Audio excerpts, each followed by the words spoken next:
What's up guys, and welcome back to Wall Street Millennial. Today we're doing a different type of video. We're talking about the insane story of Maha Vajirakorn, the King of Thailand who also goes by the name Rama X. He lives a life of luxury and spends billions of dollars on himself while much of the Thai population lives in poverty.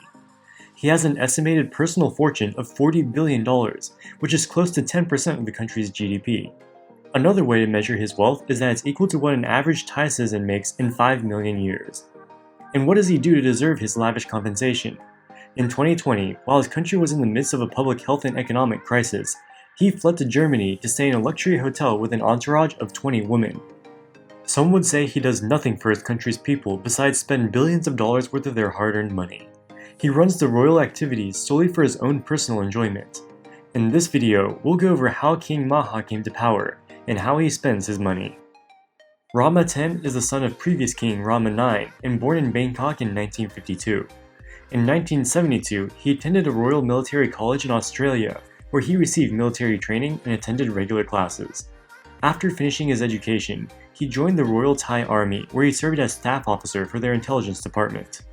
He rose the ranks, learning how to fly airplanes and helicopters, and eventually became head of the King's Bodyguard Battalion. In 2016, King Rama IX died of natural causes, leaving the door open for his only son Rama X to take the throne. Rama X effectively started ruling almost immediately, but for technical reasons he wasn't crowned until 2019. He was retroactively declared ruler after his father's death in 2016. Thailand is a constitutional monarchy whereby the king holds very little political power and is mostly a ceremonial figurehead. But Rama X wanted to change this. Importantly, the Thai royal family owns the Crown Property Bureau, which owns approximately $33 billion worth of real estate across the country. Their land includes prime locations in Bangkok, which hosts high-traffic shopping malls, government buildings, and others.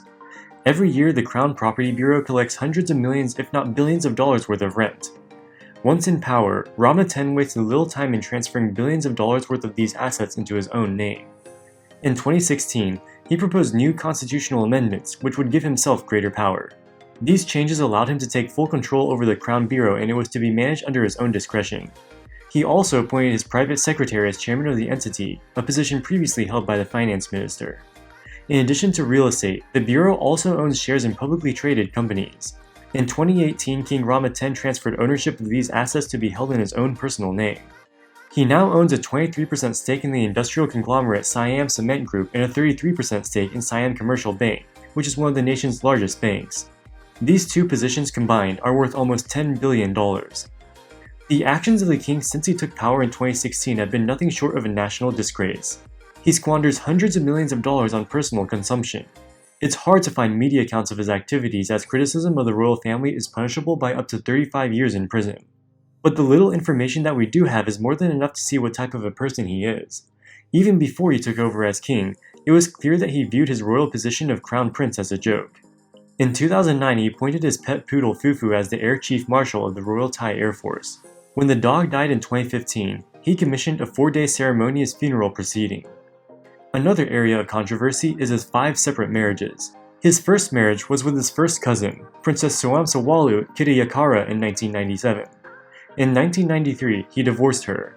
In the divorce court, he said that the princess was completely at fault for a failed marriage, a charge she could not contest as it was illegal to criticize the crown prince. 1 year after the divorce, he married an actress, Sujarini Vivacharangsi. However, this marriage did not last long, and just 2 years after the wedding, the crown prince accused her of adultery and she was effectively banished from the country. In 2001, he married his third wife, Sarasami Sawadi. This marriage lasted 13 years until 2014, when the crown prince accused her family members of corruption and officially divorced her. In 2019, just days before his formal coronation as king, he married his fourth wife, Suthida Tejai, in a formal royal ceremony. Suthida used to be one of his bodyguards. In July of 2019, just a couple months after his most recent marriage, he appointed another woman, Sanina Wangchakarabki, as royal noble consort, which basically means she's his concubine. This was controversial, and the king's sister objected to the concubine being given the title of second queen. According to media reports, the king became angry with his sister. He allegedly unleashed his dogs to knock her on the ground and proceeded to break both of her ankles, leaving her in the hospital.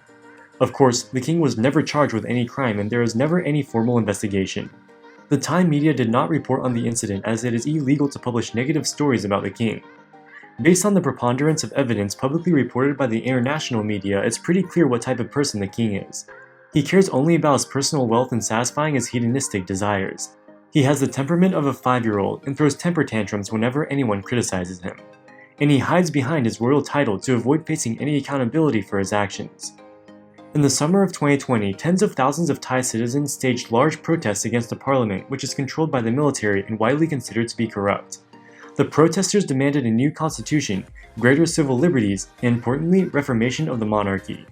The government responded by declaring a state of emergency, deploying the military, and performing mass arrests of protesters. The police have deployed tear gas, chemical-laced water cannons, and live ammunition against crowds of protesters. Instead of trying to address any of the protesters' concerns or help with the country's response to the pandemic, the king rented out a luxury hotel in Germany along with an entourage of 20 women. While the Thai people were suffering unprecedented economic hardship as a result of the pandemic, the king spent his time browsing shopping malls in Germany wearing a crop top. Seeing these pictures further enraged the protesters, as it blatantly exposed just how little the king cared about his people. He essentially created his own luxury resort in Germany so he could live in a bubble and not have to think about the affairs within his own country. The Thai king's long stay in Germany became a political issue domestically. It is technically illegal for the king to rule his country remotely from Germany. Under pressure from both Germany and the Thai protesters, he finally relented and went back to Thailand in October of 2020. After the king arrived back home, not much has changed. He still holds on to his $40 billion of wealth, and the military-backed parliament continues to oppress the country. The protests are ongoing, with no end in sight. With an estimated net worth of $40 billion, King Rama X is the richest man in Thailand and one of the richest men in the world. Wealth inequality has become a big topic of debate in many Western countries as tech founders have amassed personal fortunes worth tens or even hundreds of billions of dollars. But at least they created something of value in society to earn their wealth. This is more than the Thai king can say. Throughout his entire life, he created nothing. He's never worked a real job, and all he's done is expropriate sovereign assets to his personal ownership and squander hundreds of millions, if not billions of dollars on his personal consumption. If he distributed his wealth to the people, he could give every man, woman, and child more than $500. While this doesn't sound like much, many Thai communities have suffered tremendously as the pandemic decimated the tourism industry. Receiving $500 could be the difference between making it through to the other side versus starving.